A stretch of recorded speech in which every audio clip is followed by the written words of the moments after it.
See if it comes off. Oh my goodness, this was so easy. Okay, today I'm working on changing the wheel bearing or hub for the front of the Rover. This one right here. Stick with me if you're interested. I also haven't done this before on the LR3. Okay. As for why I'm doing this, the lug nuts previously rusted so badly on the existing hub, I had to drill them off to get the wheel off. And you know, I could just put a new stud in there, I suppose, but the amount of work I'm gonna have to do, I'm gonna just swap the entire bearing anyway, because it seemed like it was going bad. Okay, the very first thing is jack it up, take off the wheel. Okay, the wheel's off. Next thing I'm gonna do is I'm gonna spray it all with penetrating oils, WD-40 on my part, just to hopefully make the take-up part a little bit easier. I know it's rusty. One tip is, you know, as you're torquing things, of course the wheels are gonna wanna move, so I jammed a screwdriver here into the vents of the brake rotor and then have it, you know, bumping up against this caliper, or you could use it up here. Same thing, you put it right here, and that way when you're turning to loosen it, it's actually gonna hit there and won't rotate. I'm spraying everything down. This, for reference, is a 32 millimeter socket for that. But you can see it has a keyway here and it's been smashed, so I need to unsmash that so it can spin. This one over here is a Torx. It is a Torx 50, so it needs a, there you go, that's the guy for it. But I'm making sure I can spin these first before I just waste my time and take off all the brake caliper, this piece and that piece. I want to get this one spinning while I can. Okay, there's got to be a better way to do this, but for me, to unbend that one section, I am pounding in a small nail to spread it as it goes in.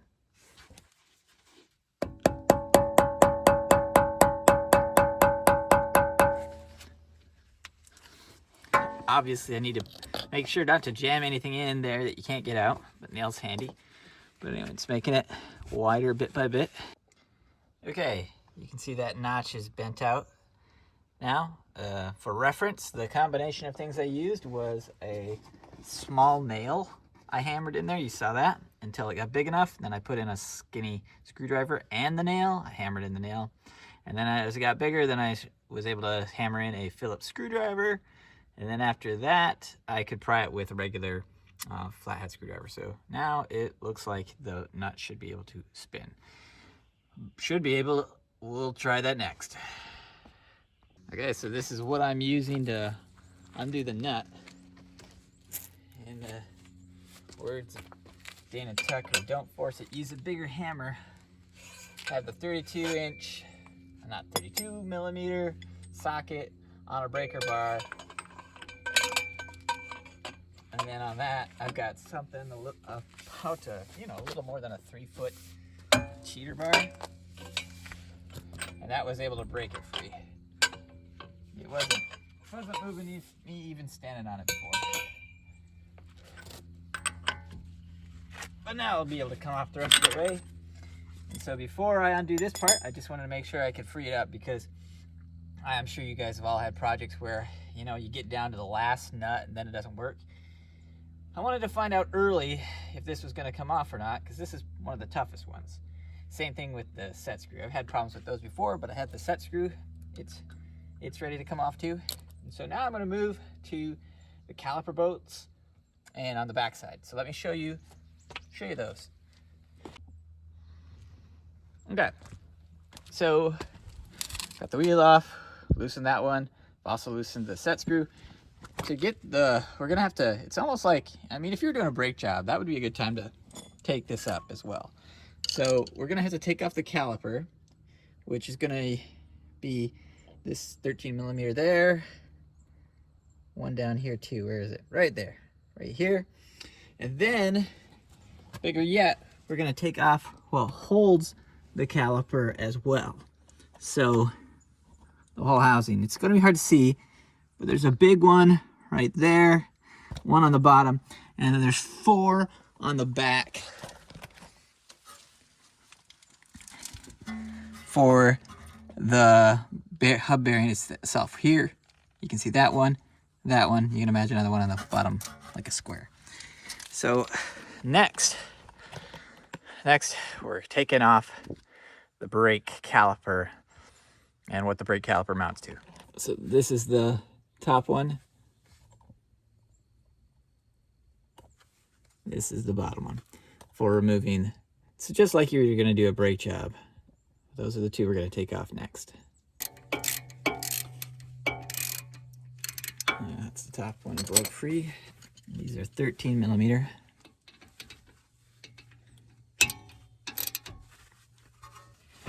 Okay, these guys feel like they're done.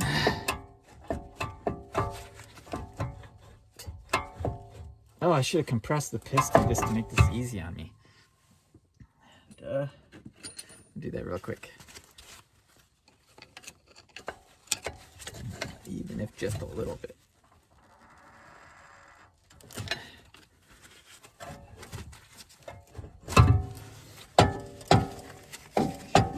Okay, setting that over here for now. I'm probably going to get a box to put that. Okay, so these are the brake pads. They'll come off easy. But the next thing we have to get is, you see this big bolt right here and this one up here. Those two are what hold on this housing, right? This whole housing. So we've got to get that off, so then we'll be able to get the rotor off.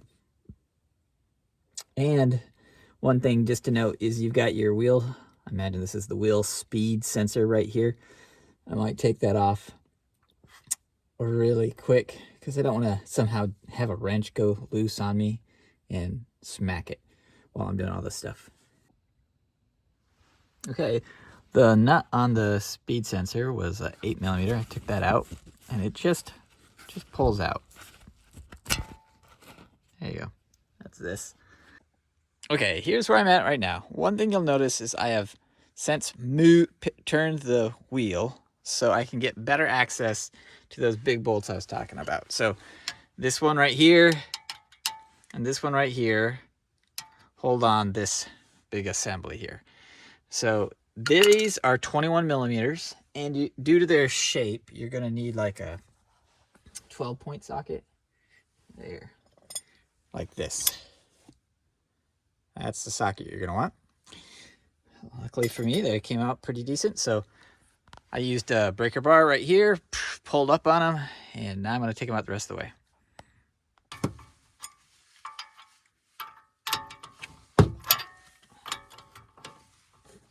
Okay, I just took out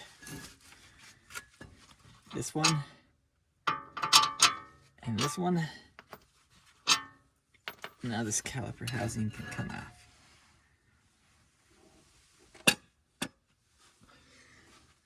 Okay, so bolt-wise, we're just down to 4. Just this one, and the one on the opposite side. Well, before we do that, I'm gonna make a little bit more space. We're gonna need it anyway. I'm gonna take off the rotor off the front. For the rotor off the front, you just have to, if you have a set screw, you need to undo it. This is a Torx 50. Now hopefully the rotor comes off. If it's rusty, oh, there we go. Rotor's off. Now you can probably see the main reason I want to replace this is because we've got 5 lugs and one of them is missing. And arguably I could punch that out and put in a new one, right? You could just have a new stud.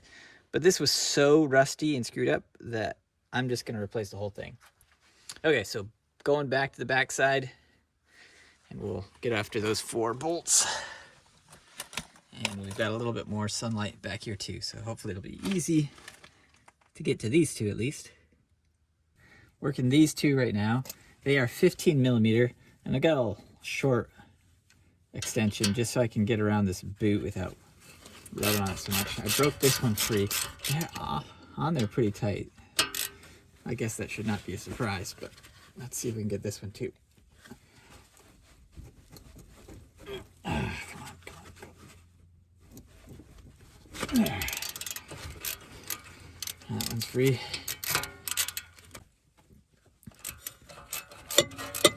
Yeah, I got that one. There's just one left to break free. That's down here.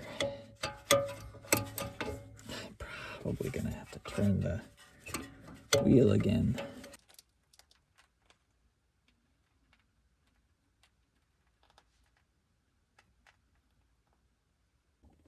There we go. Now the bottom one's free too. That one right there. So all four are loose. Now it's just about getting the hub off. Now cracks should start to form right here. You can start to see it. Last time I hit it with a hammer over and over again. This one feels like it's just gonna come off. This would be so nice if that's the case. I'm gonna loosen them up all the way and take off this main bolt so I don't try to pull on the shaft. I left that on there. But then we'll see where we go. Just a note that, once again, I'm using a 32 millimeter, but I'm really glad I broke this free while I still had all the brakes and stuff on it. Because right now there's just nothing to hold on to keep it from moving. And it took a lot of force. You saw the big breaker power I was using. Anyway, but now since it's broken out, this is coming off just fine. There you go. Okay, so I took off all four bolts from behind. Now I'm gonna see if it comes off. Oh my goodness, this was so easy. My last one I had to hammer on for forever. That one just came off. Well, great. Well, this is the old wheel bearing. Let's look at the new one.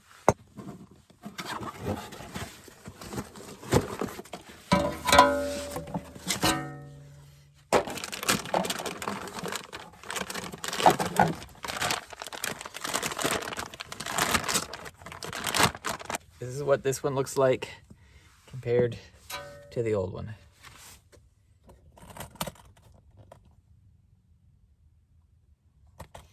FKG 515067, HO517.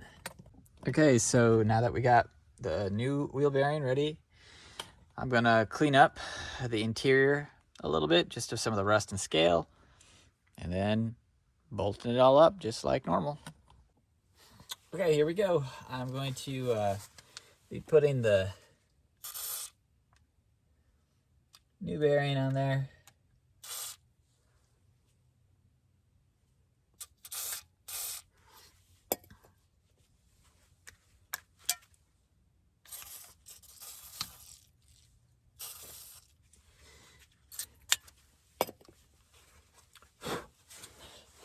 Now, the bearing, the hub itself, you can notice has a wide side and a narrow side. Narrow side goes to the top. Really makes sense, right? And you'll want to line up the teeth. You don't need to force anything.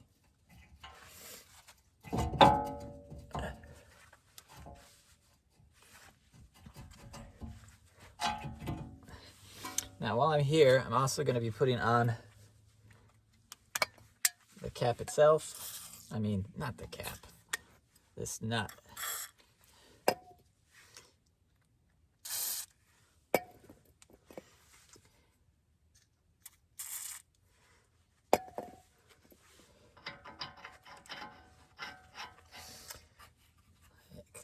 Because it may be overkill or what have you, but I just want to make sure I'm not pushing the axle in. I want everything to go in nicely.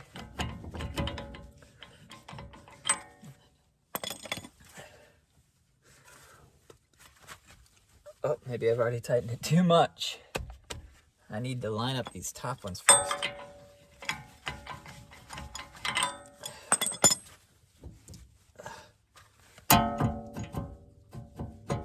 Okay, first things first, I need to get these top four bolts to engage properly before I worry about anything else.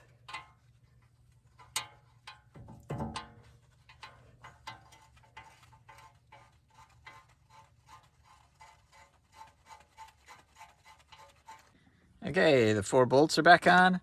Next I'm going to put on the wiring sensor because it'll be easy. No reason not to make things a little bit nicer as we put it all together.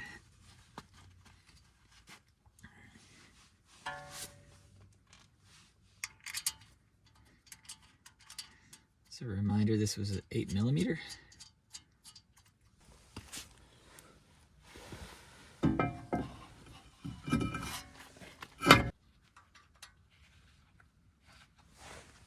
Now I'm going to put the caliper mount on there.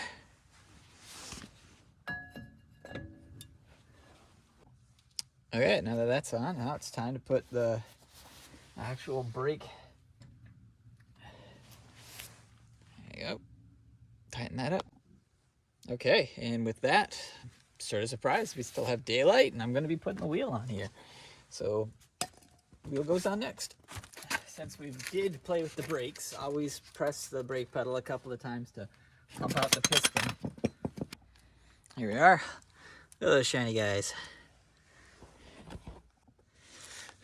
Oh, look at that.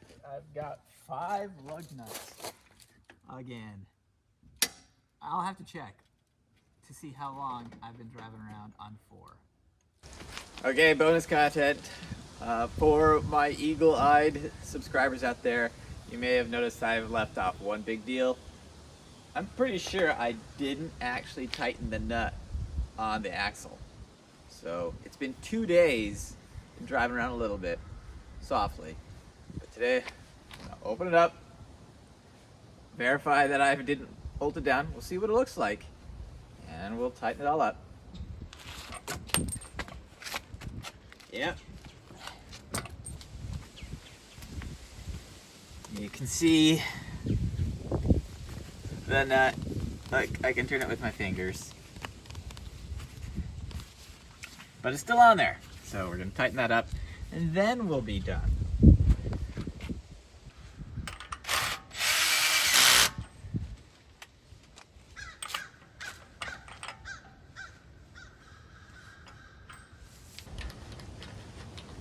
Well, one thing that's nice is I can tell you that even with the bolt off, it has been driving so much smoother. I actually had it, with just 4 lug nuts instead of 5, for instance, I would get a vibration around 70 miles an hour. But now, with the new axle, not new axle, the 5 lug hub on there now, smooth. All the way up. So definitely was worth the time. But it's getting really cold. Hope you guys are doing well. And if you're working Rovers or Jeeps or Beamers, and Christmas is soon. I hope life is treating you well. And if life isn't treating you well, I hope it will soon.